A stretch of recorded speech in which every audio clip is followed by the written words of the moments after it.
గుండె గాయాల నిజాన్ని బయటపెడుతున్నాను. ఇది కష్టమే, కానీ జీవితం అంతం కాదు. ముందుకు సాగడంలో చాలా మందికి తెలియని విషయం ఏంటో తెలుసా? అది నీతోనే మొదలవుతుంది. మొదటగా నీ బాధనంతా బయట వచ్చేలా చూసుకో. ఎడుపు, తకియాలో అరుపులు, లేదా నీ పెంపుడు జంతువుతో మాట్లాడు. భావోద్వేగాలు బయటపెట్టడం చాలా ముఖ్యం.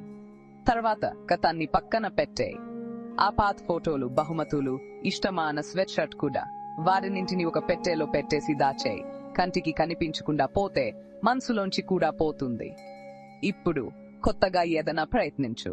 పెయింటింగ్, గిటార్ నేర్చుకోవడం లేదా కిక్ బాక్సింగ్. ఇది నీకోసం సమయం. అలాగే స్నేహితులు మరియు కుటుంబ సభ్యులతో తిరిగి కనెక్ట్ అవ్వు. వాళ్ళే నీ భావోద్వేగ వెన్నెముక. అన్నిటికంటే ముఖ్యంగా నీకు సమయం ఇచ్చుకో. గాయాలు ఒక రాత్రిలో మానిపోవు, కానీ ప్రతి సూర్యోదయం ఒక కొత్త ప్రారంభం. కాబట్టి లోతుగా పసిపేరి పిలుచుకో, ముందుకు అడుగు వేయ్. నీకు సాధ్యమవుతుంది.